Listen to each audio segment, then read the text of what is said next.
नमस्कार दोस्तों, स्वागत है आपका WTF टेक्नोलॉजीज के नए लेक्चर में। आज हम MS वर्ड के सबसे इम्पोर्टेंट टैब यानी होम टैब के बारे में आज सीखने वाले हैं। होम टैब का यूज करना सीखकर हम अपने डॉक्यूमेंट्स को प्रोफेशनली डिजाइन और फॉर्मेट कर पाएंगे। तो चलिए शुरू करते हैं। ये MS वर्ड के टैब्स में से सबसे पहला टैब है जो आप देख रहे होंगे हमारे फाइल टैब के बाजू में। ठीक है, ये सबसे पहला टैब होता है हमारे MS वर्ड खोलने के बाद। तो इसमें हम बेसिक फॉर्मेटिंग सीखेंगे, हमारे डॉक्यूमेंट्स में हम कैसे करते हैं फॉर्मेटिंग, वो भी होम टैब के जरिए। तो चलिए शुरू करते हैं। तो सबसे पहले मैं आपको एक रिबिन का ओवरव्यू दे देता हूँ। जो मैंने कल के लेक्चर में आपको बताया था कि ये रिबिन होती है, उसका ओवरव्यू आपके लिए मैं एक बार वापस से आपके लिए रिपीट कर देता हूँ। सबसे पहले होम टैब का लेआउट देखते हैं। इसमें आपको कुछ इंपॉर्टेंट ग्रुप्स मिलेंगे। ठीक है, ये रिबिन के ओवरव्यू के अंदर होम टैब के अंदर आपको कुछ इंपॉर्टेंट ग्रुप्स मिलेंगे, जैसे कि एक क्लिपबोर्ड हो गया। ये दिख रहा है आपको, फॉन्ट का ग्रुप अलग है, पैराग्राफ का ग्रुप अलग है, स्टाइल्स का ग्रुप अलग है। तो ये सब कुछ एडिटिंग के ग्रुप्स है। ये डिफरेंट ग्रुप्स में बटे हुए हैं। डिफरेंट चीजें अंदर की प्रॉपर्टीज डिफरेंट डिफरेंट ग्रुप्स में बटी हुई है। जैसे कि क्लिपबोर्ड का एक अलग ग्रुप है जिसमें कट कॉपी पेस्ट आ गया। फिर फॉन्ट का एक अलग ग्रुप है जिसमें फॉन्ट की स्टाइल चेंज करने का, फॉन्ट का अपना साइज चेंज कर सकते हैं, राइटिंग चेंज कर सकते हैं, बोल्ड इटैलिक और अंडरलाइन कर सकते हैं। ये सब आपको अलग अलग चीजें मिलते रहेंगी। ठीक है, तो सबसे पहले होम टैब का ना लेआउट देखते हैं। इसमें कुछ इंपॉर्टेंट ग्रुप्स तो आपको मिलेंगे और हर ग्रुप के अंदर अलग अलग ऑप्शंस होते हैं डॉक्यूमेंट को फॉर्मेटिंग करने के लिए। ठीक है, तो सबसे पहले हम आते हैं क्लिपबोर्ड के ग्रुप में। ये आपको दिख रहा है क्लिपबोर्ड, उसके ग्रुप के तरफ आते हैं। तो सबसे पहले कट कॉपी और पेस्ट के ऑप्शन को हम समझते हैं। देखिए, जैसे कि MS वर्ड का होम टैब अब आज हम करने वाले हैं। तो इसको सबसे पहले मैं डिलीट करता हूँ यहाँ से, और यहाँ पे कोई भी किसी का नाम यहाँ पे लिख देता हूँ। जैसे कि मैं यहाँ पे लिखता हूँ AJAY, अजय। ठीक है, अजय लिख दिया मैंने यहाँ पे। अब अगर मुझे यहाँ पे अजय को कट कॉपी पेस्ट करना है तो मैं क्या कर सकता हूँ। सबसे पहले क्लिपबोर्ड के ऑप्शन को समझते हैं। जो भी चीज आपको कोई भी फॉर्मेटिंग करनी है तो उससे पहले आपको पूरा सिलेक्ट कर लेना है।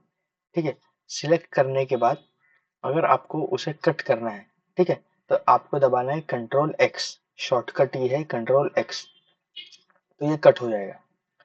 ठीक है, Ctrl+X अगर आपको नहीं दबाना है तो आप क्लिपबोर्ड के ऑप्शन में से CUT का ये कैंची वाला ऑप्शन आपको दिख रहा है जिसका शॉर्टकट है Ctrl+X, उसे भी दबा के आप इसे कट कर सकते हैं।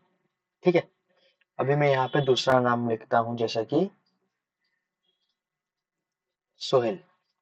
ठीक है, अभी मैं इसको थोड़ा बड़ा कर देता हूँ।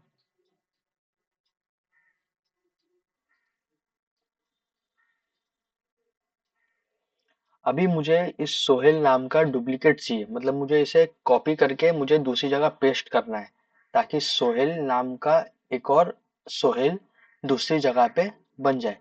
ठीक है, तो मैं इसे क्या करूँगा, पूरा सिलेक्ट करके शॉर्टकट की है मेरे पास Ctrl+C। Ctrl+C टैब दबाऊंगा और फिर उसके बाद मैं यहाँ पे जहाँ भी मुझे नीचे उसे वापस से सोहेल को लाना है या सोहेल को वापस से प्रिंट करना है तो मैं दबा दूंगा Ctrl+V, जो है हमारा पेस्ट का ऑप्शन।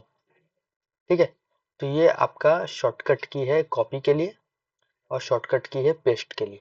तो मैं यहाँ पे लिख देता हूँ, कॉपी के लिए आपको लगेगा Ctrl+C और पेस्ट का शॉर्टकट की है Ctrl+V। ठीक है, ये आपका कंट्रोल, ये आपका Ctrl मतलब कंट्रोल जो आपके कीबोर्ड में अवेलेबल है। ठीक है, तो Ctrl+C से हम कॉपी को भी टेक्स्ट कर सकते हैं और Ctrl+V से हम कोई भी टेक्स्ट को पेस्ट कर सकते हैं। ठीक है, इतना समझ में आया आप लोगों को। और ये सेम काम आप यहाँ पे क्लिपबोर्ड के फॉर्मेट वाले ऑप्शन में से भी कर सकते हैं।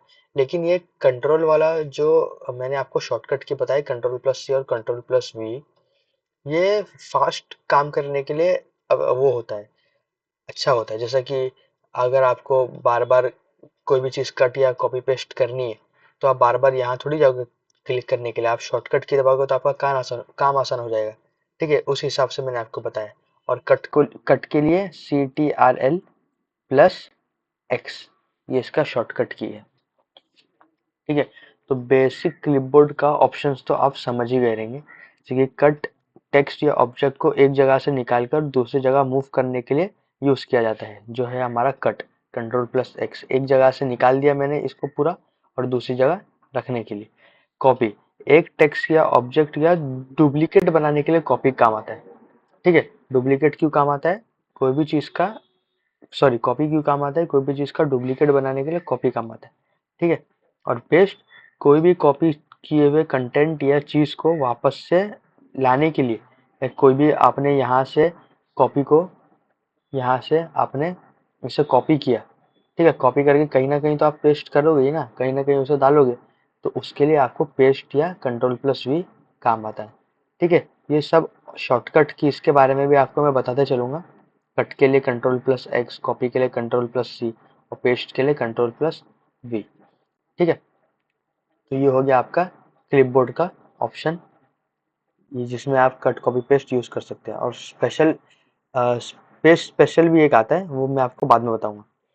ठीक है, तो अगर मैं यहाँ पे कोई भी एक टेक्स्ट ले लूँ, MS वर्ड, ठीक है, अब हम आते हैं अपने फॉन्ट वाले ग्रुप पे। ये फॉन्ट वाला ग्रुप हम बरोबर से आज सीखेंगे।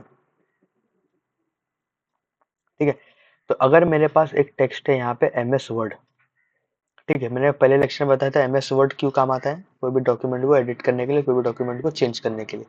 तो अगर मेरे पास यहाँ पे MS वर्ड करके मैंने एक डॉक्यूमेंट अपने पेज पे लिखा हूँ, और चाहिए कि मुझे मैं इसको राइटिंग बड़ी करना है, मुझे कुछ दिख नहीं रहा है ये पेज पे क्या लिखा हुआ है। ठीक है, मुझे मेरी इसकी राइटिंग बड़ी करनी है, तो मैं क्या करूँगा, पूरे टेक्स्ट को सिलेक्ट करूँगा, और यहाँ पे फॉन्ट वाले ऑप्शन में कैलिब्री आपको बॉडी दिख रही होगी, ये राइटिंग चेंज करने के लिए है, और उसके बाजू में ही ये इसकी राइटिंग का वो साइज चेंज करने के लिए। ठीक है, तो सबसे पहले मैं इसकी साइज चेंज कर लेता हूँ।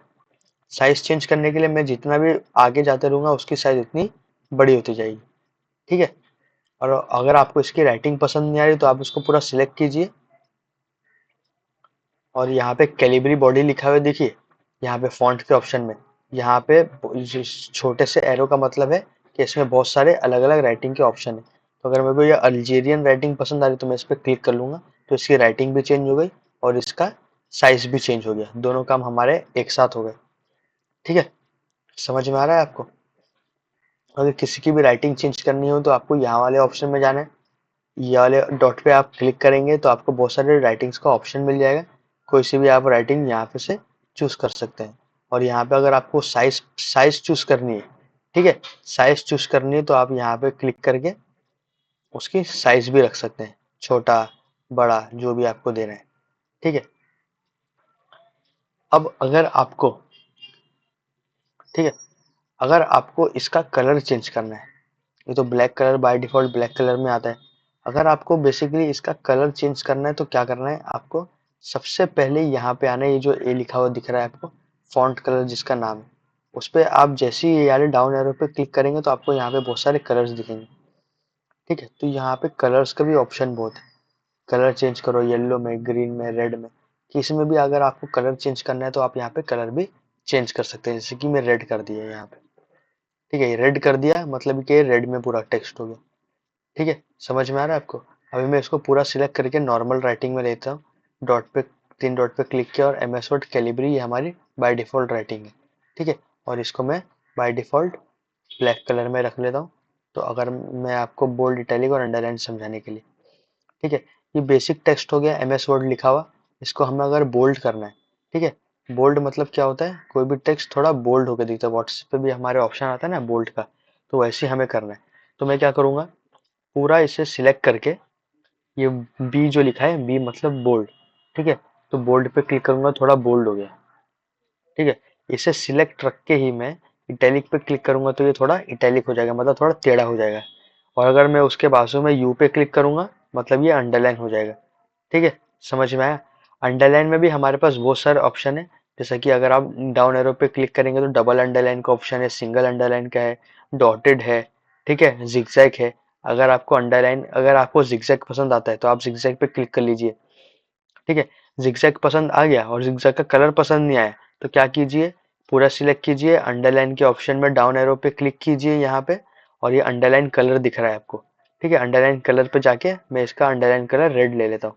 ठीक है, तो इसका कलर हो गया रेड। ऐसे ही तरीके से आप कोई भी कलर भी कर सकते हैं। और अगर मुझे ये MS वर्ड के MS को अलग कलर देना है, वर्ड को अलग कलर देना है, तो मैं ये भी कर सकता हूँ। मैं खाली MS को सिलेक्ट करूंगा यहाँ से, ठीक है, कलर वाले ऑप्शन पे जाऊंगा और यहाँ पे इसका कलर रेड ले लूंगा। और मुझे खाली वर्ड को कलर करना है तो मैं क्या करूंगा, पूरे वर्ड को क्लिक करूंगा, डाउन एरो पे क्लिक करूंगा और इसे पर्पल कलर दे दूंगा। ठीक है, तो आप हर एक वर्ड को भी एक अलग अलग कलर भी दे सकते हैं। जैसे कि W पे क्लिक किया, मुझे इसका कलर ग्रीन करना है, ठीक है, ग्रीन कर दिया। ओ पे क्लिक किया, ओ का मुझे कलर येलो करना है, ठीक है, तो मैं इसका कलर येलो भी कर सकता हूँ। ऐसा आप अपनी क्रिएटिविटी के हिसाब से कुछ भी कर सकते हैं। ठीक है, तो ये हो गया आपका बोल्ड, इटैलिक, अंडरलाइन। ये आपका कंप्लीट हो गया यहाँ पे ये वाले टैब में, फॉन्ट टैब में। और यहाँ पे आप राइटिंग चेंज कर सकते हैं और यहाँ पे आप उसका साइज चेंज कर सकते हैं। अब अगर आपको कोई भी, ठीक है, अगर आपको कोई भी टेक्स्ट के बीच में एक स्ट्राइक चाहिए, स्ट्राइक मतलब एक ऐसी लाइन जो बीच में कोई अपन कट करते हैं कोई भी चीज को तो कैसी लाइन आ जाती है, वैसे अगर आपको यहाँ पे लाइन चाहिए तो आप क्या करेंगे, पूरे टेक्स्ट को सिलेक्ट करके बोल्ड, इटैलिक, अंडरलाइन के बाजू में एक ऑप्शन है स्ट्राइक का, स्ट्राइक थ्रू, उस पर क्लिक कर दीजिए तो एक बीच में लाइन आ जाएगी। समझ गए आप लोग? ठीक है। और अगर मैं यहाँ पे एक साइंस का फॉर्मूला जैसे कि H2O लिखता हूँ, ठीक है, अभी देखिए यहाँ पे स्ट्राइक और बोल्ड, इटैलिक, अंडरलाइन क्यों आ रहा है, क्योंकि मैंने यहाँ पे वो वाला ही टेक्स्ट लिया है, मतलब मेरा ये दोनों तीनों ऑप्शन अनेबल्ड है। ठीक है, मैं इन्हें डिसेबल करूंगा और स्ट्राइक थ्रू का ऑप्शन भी डिसेबल कर दूंगा तो मेरा ये यहाँ पे ये सब हट जाएगा।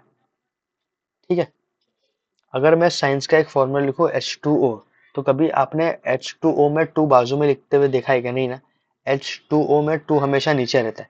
तो मैं क्या करूंगा, इस इंडिविजुअल टू को सिलेक्ट करके यहाँ पे एक्स स्क्वायर की जगह जिस सभी जो स्ट्राइक थ्रू है उसके बाजू में ही हमारा सब्सक्रिप्ट का ऑप्शन अवेलेबल हो जाता है, जो किसी टेक्स्ट को नीचे लाने में हमारी मदद करता है। तो जैसे ही मैं इस पर क्लिक करूंगा तो मेरा टू तो पहले से यहाँ पे सिलेक्टेड है और मैं यहाँ पे सब्सक्रिप्ट पे सिलेक्ट करूंगा तो मेरा टू नीचे आ जाएगा। तो देखिए ये H2O का फॉर्मूला बन गया मेरा परफेक्टली। और उसी तरीके से अगर मैं यहाँ पे एक्स स्क्वायर लिखता हूँ, ठीक है, तो एक्स स्क्वायर तो हमने कभी एक्स के बाजू में लिखते हुए नहीं देखा, कभी भी एक्स स्क्वायर मतलब एक्स के ऊपर स्क्वायर रहता है। तो मैं क्या करूंगा, एक्स स्क्वायर की जगह टू को सिलेक्ट करूंगा और यहाँ पे सुपर स्क्रिप्ट का ऑप्शन आता है मेरे पास, उस पे क्लिक कर दूंगा तो टू ऊपर हो जाएगा अपने आप, जैसा कि आप देख सकते हैं। समझ में आया आपको? ये टू नीचे लेने के लिए हम यूज करेंगे सब्सक्रिप्ट और टू ऊपर लेने के लिए हम यूज करेंगे सुपर स्क्रिप्ट। तो ये चार ऑप्शन आपके क्लियर हो चुके हो जाने चाहिए, क्योंकि मैंने ये आपको बरोबर सिखा दिए हैं। अपना राइटिंग चेंज करने का, राइटिंग की साइज चेंज करने का, बोल्ड, इटैलिक, अंडरलाइन, स्ट्राइक कैसे डालना है, सब्सक्रिप्ट कैसे लगाना है, सुपरस्क्रिप्ट कैसे लगाना है। और राइटिंग के अंडरलाइन में भी आपके पास बहुत सारे ऑप्शन रहते हैं और मोर अंडरलाइन करके जाएंगे आप यहाँ पे अंडरलाइन कलर्स में, तो आपको कलर्स भी बहुत सारे अवेलेबल हो जाएंगे यहाँ पे। ठीक है, अब आते हैं कि अगर यहाँ पे मैंने आपको सिखाया था कि आप इंडिविजुअल टेक्स्ट को कैसे कलर दे सकते हैं। ठीक है, अगर मैं यहाँ पे इसको कलर देना चाहूँ तो इंडिविजुअल टेक्स्ट पे कलर आ रहा है।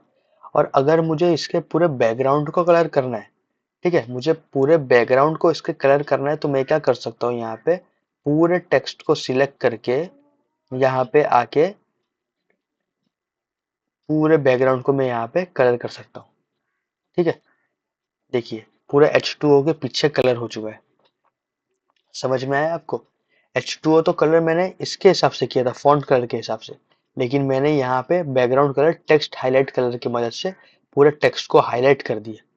ठीक है, पूरे टेक्स्ट को मैंने यहाँ पे हाईलाइट कर दिया। जैसे ही मैं इसको सिलेक्ट करता हूँ, बोल्ड, इटैलिक, अंडरलाइन जो मैंने आपको ऑप्शन कराया था वो अनेबल हो जाते हैं, तो मैं इसे पूरे हटा देता हूँ। और इसके अगर मुझे बैकग्राउंड में कलर लाना है तो मैं इसके बैकग्राउंड में भी कलर यहाँ पे ला सकता हूँ। ठीक है, तो ये दो डिफरेंट ऑप्शन है, बैकग्राउंड में कलर लाने का और टेक्स्ट को कलर करने का, ये दोनों डिफरेंट डिफरेंट चीजें हैं। ठीक है, अभी नेक्स्ट आते हैं हमारे यहाँ पे टेक्स्ट इफेक्ट्स। टेक्स्ट इफेक्ट्स में आते हैं, अगर मुझे कोई भी टेक्स्ट को इफेक्ट देना है, अगर मैं इसे कंट्रोल जेड करके अंडू कर दूं तो यहाँ पे मेरे पास बहुत सारे टेक्स्ट के ऑप्शन आ जाते हैं। ठीक है, टेक्स्ट के ऑप्शन में क्या करना है, मुझे पहले सबसे पहले पूरे टेक्स्ट को सिलेक्ट करना है और टेक्स्ट के ऑप्शन में यहाँ पे मैं यहाँ पे इसको अलग अलग टेक्स्ट के वो दे सकता हूँ, आउटलाइन दे सकता हूँ। जैसे कि मैं ग्लोइंग वाला टेक्स्ट दे दिया। ठीक है, तो ये टेक्स्ट देखने में बहुत अच्छा लग रहा है क्योंकि इसके अंदर शेडो आ चुका है इसका। ठीक है, शेडो आ गया है। हमें इसको पूरा क्लिक करके आउटलाइन भी दे सकता हूँ। उसकी आउटलाइन कौन सा कलर की होनी चाहिए, अगर मैं रेड करता हूँ, ठीक है, तो रेड कलर की इसकी आउटलाइन हो गई। फिर मैं इसको पूरा सिलेक्ट करके इसके नीचे आप शेडो भी दे सकते हैं। ठीक है, शेडो कैसे देना है आपके ऊपर है, रिफ्लेक्शन आपको देना है तो रिफ्लेक्शन आप दे दीजिए। ठीक है, पूरा टेक्स्ट सिलेक्टेड ही रखिए और फिर यहाँ पे आके उसका ग्लो करा दीजिए। ठीक है, जैसा भी आपको मर्जी लग रहा है आप वो कीजिए। पूरा टेक्स्ट सिलेक्ट रहने दीजिए। नंबर स्टाइल अगर नंबर लिख रहे हैं तो ठीक है, ग्लो, रिफ्लेक्शन, शेडो, ये सब स्टाइलिश सेट्स, ये सब एडवांस है, इसे जाने की जरूरत नहीं है। ग्लो, रिफ्लेक्शन, शेडो, आउटलाइन से भी आपका काम हो जाएगा इसमें। ठीक है, तो ये डिफरेंट डिफरेंट ऑप्शन थे एमएस वर्ड के फॉन्ट वाले ग्रुप में। ठीक है, अगर मैं यहाँ पे एक सेंटेंस लिखता हूँ, जैसा कि I am a good student. ठीक है,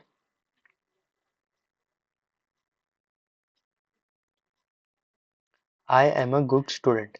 अब बोलोगे कि भाई मुझे ये पूरा कैपिटल लेटर्स में नहीं चाहिए, तो मैं क्या करूंगा, पूरा टेक्स्ट सिलेक्ट करके यहीं पे एक ऑप्शन आपको मिलता है चेंज केस का।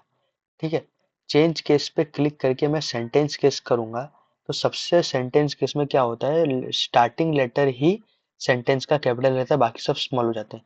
देखिए I am a good student करके सब चीजें स्मॉल हो गई। मैं इसे सिलेक्ट करने देता हूँ और वापस से जाता हूँ लोअर केस में, तो जितना भी चीजें थी आई को मिला के सब लोअर केस हो जाएंगी। फिर मैं वापस से इस पे जाऊंगा और अपर केस में अगर जैसे ये आपको बता रहा है कि जैसे लिखा हुआ वैसे ही काम करेगा, जैसे कि अपर केस में क्या होगा, जो सब लेटर अपर केस में हो जाएंगे। ठीक है, अपर केस में हो गया। फिर ये कैपिटलाइज ईच वर्ड का मतलब है कि आई का आई तो कैपिटल रहेगा, एम का ए कैपिटल रहेगा। ठीक है, गुड का जी कैपिटल रहेगा, स्टूडेंट का एस कैपिटल रहेगा, क्योंकि जो भी सेंटेंस या वर्ड का सबसे पहला लेटर रहेगा वो कैपिटल रहेगा, बाकी सब स्मॉल हो जाएंगे। कैपिटलाइज ईच वर्ड पे क्लिक करूंगा तो देखो एम का ए बड़ा हो गया, ए वैसे के वैसे, गुड का जी बड़ा हो गया, स्टूडेंट का एस बड़ा हो गया। ठीक है, तो आपको समझ में आ रहा होगा। और टॉगल केस मतलब जोकर की राइटिंग, जैसे कि कोई भी वर्ड ऊपर नीचे कोई भी चीज चलेगी।